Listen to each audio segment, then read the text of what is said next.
You can go ahead and start. Okay. Bismillahirrahmanirrahim. Alhamdulillahi. Nahmadu wa nasta'inu wa nastaghfiru wa na'udhu billahi min shururi anfusina wa min sayyiati a'malina. Man yahdihillahu fala mudilla wa man yudlil fala hadiya lahu. Wa ashhadu an la ilaha illallah wahdahu la sharika lahu. Wa ashhadu anna Muhammadan abduhu wa rasuluh. Praise be to Allah. We seek His help and His forgiveness. We seek refuge with Allah from the evil of our own souls and from our own deeds. Wherever Allah guides will never be led astray. Wherever Allah leaves astray, no one can ever guide.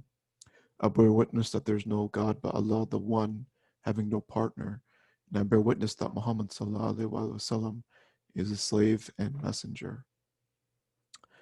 Assalamu alaikum, everyone. My name is Walid Sami. Many of you probably in undergrad MSA don't know me, but I used to be a part of the MSA many years ago when I was an undergrad, and now I've returned as a PhD student here at VCU. And my background is a mental health therapist. I've been practicing for many years around the area, and I'm now getting my PhD in counseling in order to train and do research and train the next generation of Muslim therapists, inshallah, or therapists, and not just other Muslim therapists. But that's just a little bit about me, and I'm happy to be in front of everyone today virtually. Inshallah, everyone is keeping safe during the pandemic. I want to talk a little bit today about wealth, charity, and its relationship to Islam. You know, Ramadan, we tend to bring up this topic a bit when it comes to charity and wealth. And, you know, one of the spiritual reasons is that throughout the day, we practice willfully distancing ourselves from the desire to eat and drink. You know, every time we feel a pang of hunger, you know, we learn to control and discipline our desires and wrestle with them and realize that we can overcome them for a short bit. This sort of kind of mental and psychological training is a psychological tool because it's supposed to help us or enable us to understand how to live with some sort of distance and abstinence from our impulsive and compulsive desires. In modern society, one of the most compulsive desires that we live and that we have and is enabled by billions and billions of dollars of weaponized advertising is just to buy things all the time, things we don't need. If you turn on the news today, you are constantly bombarded by this term, consumptive economy, right? America is built on consumption. That means if you aren't buying things all the time and you're using your credit card, the economy stops. People don't get hired. Things fall apart. As we saw during the beginning stages of the pandemic, all of our political leaders were freaking out because they were saying, what's going to happen to our consumptive economy? It requires everyone to go out and eat all the time and go to Best Buy and put TVs on their credit cards or, you know, whatever it may be. If we don't do that, then our economy and our jobs and our educational systems, our health systems collapse. So our entire society is kind of built on having this very particular relationship with wealth. And as anyone who kind of knows about the Islamic worldview of your soul, including ideas of the nafs, you know, this entire society we have is kind of meant to trigger your nafs, these compulsive nafs to go buy something. So it's kind of hard to resist that. You know, so we have this sort of society that we're told, you know, is essential, that's built on triggering this nafs, but it causes a contradiction, us as Muslims, in our worldviews, especially our worldview when it comes to wealth and everything like that. One of the beautiful things about Islam is that it's not just a set of rituals and practices. It's not just cultural norms. For many people, that's just what it is. But it could be deeper than that. Islamic civilization has given us many things, including particular and unique relationships with Allah in terms of Tawheed, understanding the divine. But also, Islamic civilization has provided its own theories on art, philosophy, clothing, and of course, money. And one of the ways to like fully engage with the faith is to start going deeper into understanding what worldview is this creating.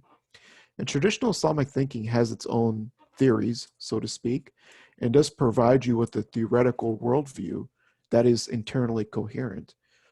And one of the ways that that worldview can enable you to go a bit deeper is that enables a relationship with this dunya that stands in kind of a stark contrast with what modern society tells us to be human. For example, going back into this consumptive need of an economy, everyone is telling you need to go out and consume, but an Islamic worldview kind of complicates that, is a little skeptical of that idea. And one of the reasons it's skeptical is because the Islamic worldview has a perspective on what money and wealth can do to a human being. As a Muslim, we're supposed to be distant from the need to utilize wealth for personal gain. We have rituals such as sadaqah and zakat. And zakat, and this is something that we kind of do randomly, but or sometimes not without thinking. But zakat is a wealth tax, and it's meant to redistribute our excess wealth back to poor members of our society. This hoarding of wealth, which is exactly the current problems of our world today, the zakat is meant to ameliorate some of that, and it's very deeply anti-Islamic to hoard that wealth. So we even have our own rituals within our faith designed to help, ameliorate some of that. Much like, if we go back to the Ramadan example, much like the practice of fasting is meant to place a psychological distance and to teach us not to hoard our food and to not constantly have your belly full of food and water, and that how that spiritual training allows us to kind of create a bit of distance from these needs, from our soul, and to create resilience. Much the same way, zakat is a psychological and behavioral tool. And sadaqah, the voluntary sadaqah is giving away sadaqah for every occasion there might be, which is common within you know uh, within practicing Islam. All that is a tool that is meant to help us create some of that distance, and some of that resiliency when it comes to these topics. Um, it Precisely because it enables us not to engage in this excessive hoarding of wealth, just so it can continue to either give you more material things that we know won't go with you when we all pass away, or it just generates more and more wealth.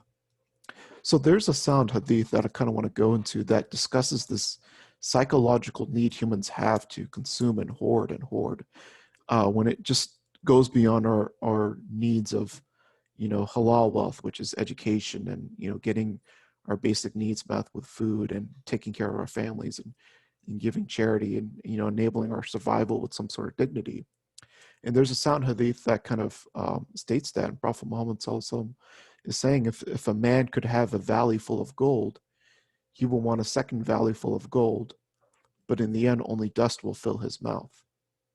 This is what I mean by going into what it means to have an Islamic worldview, not just be Muslim for its rituals. This is a beautiful piece of psychology into the human soul and heart that helps us understand that part of the negative side of being this tribe of Bani Adam is an intense need to consume and gain over and over. It's a compulsion, it's an itch. We won't satisfy it if we go down that path. We won't satisfy it over and over until we explode.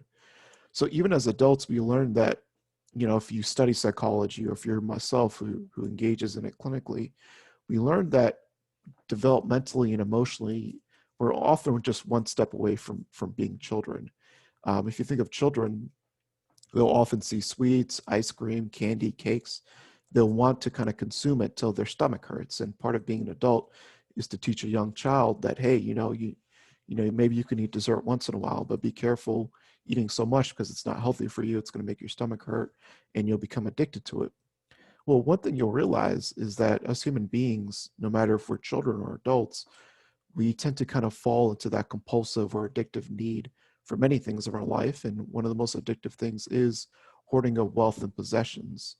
Um, so we actually are not so psychologically distant from that young child who needs to eat sweets all the time just because they enjoy it. Returning to the idea of a worldview, um, understanding worldviews, and I'll hope to kind of make this example concrete. Um, Understanding Islamic worldviews can help us when it comes to the second question of what it means to be Muslim in society and how we talk about Islam. Often when we talk about Islam, when it comes to dawah, we'll explain the 5 pillars, we'll explain, we'll give parts of the seerah, which is all good. But oftentimes, giving effective dawah requires us to diagnose what is going on in our particular society, in our generation, in our moment. And oftentimes, some of our dawah efforts may fall short, unintentionally, because we're kind of we're not diagnosing what's going on with the people around us, from a place of compassion. Rather, we're just trying to get them to a set of preconceived beliefs and notions, um, rather than seeing, hey, Islam as a worldview can offer therapeutic and kind of corrective psychological and emotional things for you that you kind of need. And I think there's a very interesting concrete example of this back in Europe in the early 20th century. And it can kind of bring our ideas of wealth and dava and what our society needs and the Islamic worldview in a coherent way together. And that kind of takes place with the story of Leopold Weiss. He's one of the most famous European converts to Islam. And he went by the name of Muhammad Asad, whom many of you may know because he helped create one of the most easy to read translations of the Quran. And he's done a lot of work within Islamic modern thought. He's one of the most famous Islamic or Muslim converts of the 20th century. And how he was led to Islam is a very fascinating story. And I think it brings together all these themes that I've been trying to discuss very, very coherently. Um, and Muhammad Asad, when he was Leopold Weiss in the 20s and 30s in Europe, he came from a long line of Jewish rabbis and scholars and was a very intelligent man. He was well educated in the highest educational standards of Europe and Germany. At that time, he came from, I think, Austria, Germany. He was from that part of Central Europe, right around the time of, World War II, the Great Depression. He saw the rise of Nazism. He was living in those very, very, very, very traumatic times. And his conversion, I think, offers some insight into the beauty of Islam and the healing it can provide to modern man, especially living within our Western context. He wrote this book called he wrote this book called Road to Mecca, that he writes about, this passage where he's on his train with his wife before he becomes Muslim. And he's observing everyone in the train around him.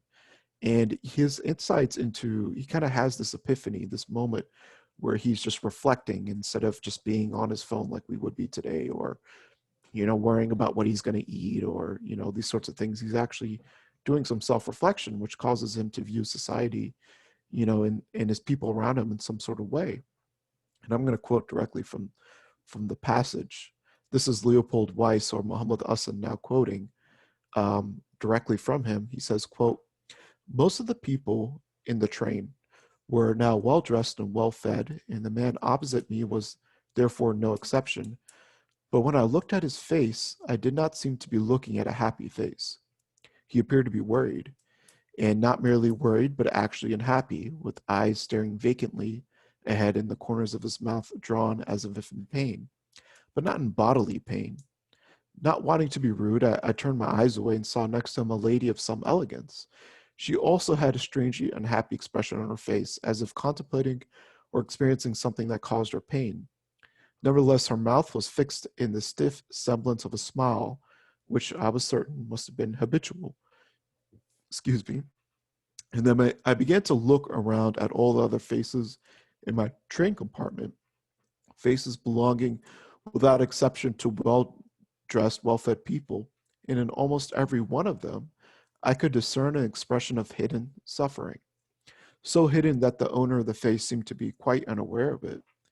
This was indeed strange. I had never before seen so many unhappy faces around me. Or was it perhaps that I never looked for what was so loudly speaking in them? The impression was so strong that I mentioned to Elsa, his wife at the time, and she too began to look around with the careful eyes of a painter accustomed to studying human features. Then she turned to me, astonished, and said, "You're right. They look as though they are suffering torments of hell. I wonder do they themselves know what is going on?" And I knew that they did not, for otherwise they could not go on wasting their lives as they did, without any faith in binding truths, without any goal beyond the desire to raise their own standard of living, without any hopes that other than having more material amenities, more gadgets, and perhaps more power. When we returned home, I happened to glance at my desk, on which lay open a copy of the Quran that I had been reading earlier. Mechanically, I picked the book up to put it away in my desk, but just as I was about to close it, my eye fell on an open page before me, and I read, now this is Muhammad Asad quoting from the Quran, "You are obsessed by greed for more and more until you go to your graves. Nay, but you will come to know. Nay, but you will come to know. Nay, if you but knew it with the knowledge of certainty, you would indeed see the hell you are in. In time, indeed, you shall see it with the eye of certainty. And on that day, you will be asked what you have done with the boon of your life." And now Leopold Weiss is returning and saying, "This I saw was not the mere human wisdom of a man of a distant past in distant Arabia. However wise he may have been, such a man could not have himself foreseen the torment so peculiar to the 20th century. Out of the Quran spoke a voice greater than the voice of Muhammad sallallahu alaihi wasallam." End quote. So of course, he is speaking about Surah Al-Taqathur, which is sometimes translated to rivalry or competition. Here in this surah, Allah subhanahu wa ta'ala is critiquing the impulse humans have to strive for competition over wasteful things like wealth, which won't aid us in the afterlife. And it's interesting to note that this verse attracted Muhammad Asad, a European educated, son of a long line of intelligent Jewish rabbis, well-versed in philosophy and theology of his time, a European in the 1930s who was searching for deeper meaning beyond just material things. Surah Al-Taqathur was revealed as an early Meccan surah. And so it was revealed pretty early on in the prophetic career of Prophet Muhammad, which meant that the community was pretty small, and the message was just started to being created and forming at that time. It's important to note that early Muslims converted because of the beauty of this verse and other verses like it. And this verse was beautiful, the surah was beautiful, because it helped provide them a deeper meaning. And stood in deep contrast to that society around them that they saw in Mecca, which was controlled by the rich Quraysh who all they cared about was improving their material needs and competing with each other for social prestige around generosity and all these sorts of things. So this attracted people 1300 years before Muhammad Asad. Muhammad Asad happens to have a reflective moment in this train that he's on. He picks up his Quran that he's reading, and his eyes immediately goes towards this verse, and 1300 years later, it still strikes him as profound as it was revealed in the time of Mecca that it was originally revealed in. And when I kind of look at this verse, when I reflect on what's going on now, I'm not only connected to Leopold Weiss or Muhammad Asad and how he felt, but I'm also connected to the earliest converts of Islam 1300 years ago in Mecca, who are trying to look at how to make meaning around society, and seeing that society kind of pushes them to only make meaning and compete through material possessions. And myself and others wanting more from that, we are able to reflect on this verse and realize that part of the Islamic worldview is saying, no, there's actually more to life than that. And this competition, this hierarchical competition around material goods is man-made. It's not what Allah wants from you.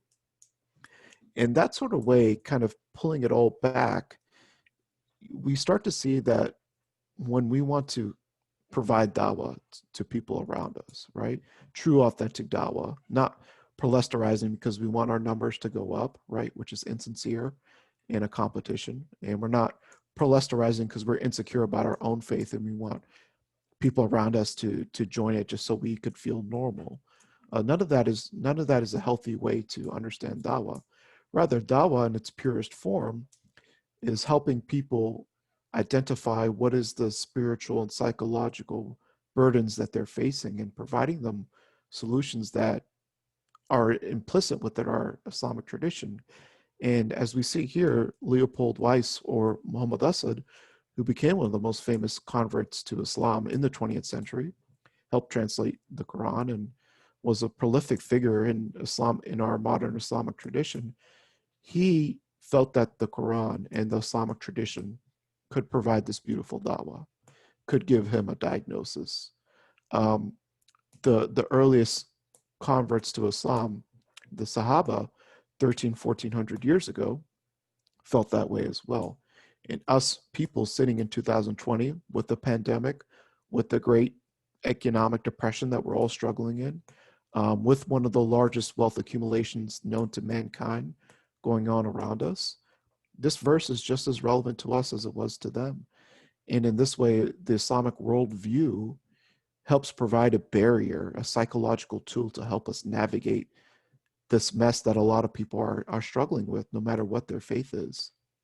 So when we want to discuss about the Islamic conception of wealth, we have to understand this verse, and then we have to understand that's not there for us just to feel self-righteous about, but it's actually a therapeutic tool to help us interact with society around us, to transition Muslims from not feeling like we're insecure, that we're just not these people who need to be protected from practicing our faith, excuse me, that we're something more, that we can actually offer society something that they're lacking.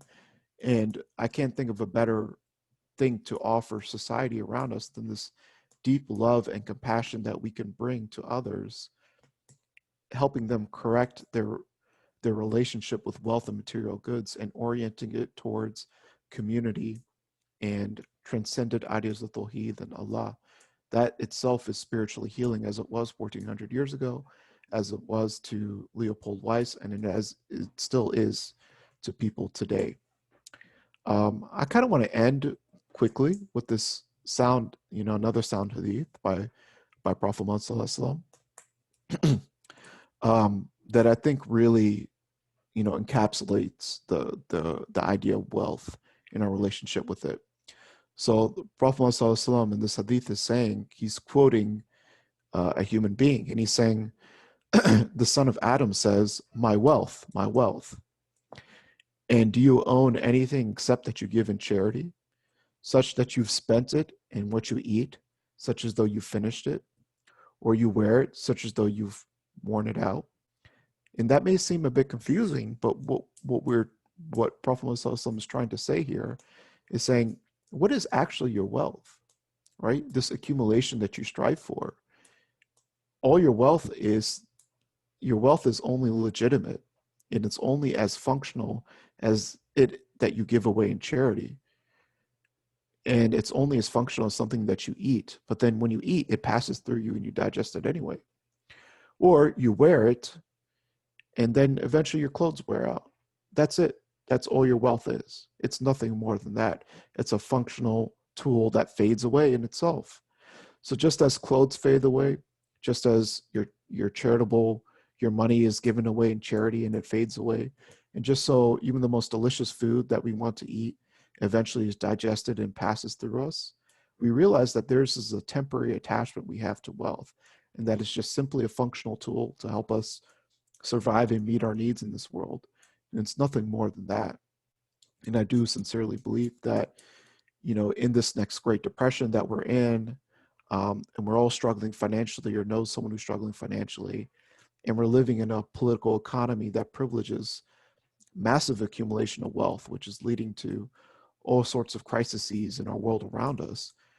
This diagnosis that Allah is sending down about being human and the solution that Islam offers us could be a very, very valuable tool when it comes to explaining what the Islamic worldview is, and helping Muslims transition from feeling that we are just, very insecure people who are afraid of what will happen next to us, or we're worried about our tradition being taken away by, conservatives or liberals, whoever, people who want to take our tradition away, or people who want to throw us into camps. All that is, legitimate, but if we're going to have a stronger relationship with our faith, we have to transition out of permanently feeling victimized and under threat, and feeling that our faith offers solutions to society around us, inshallah.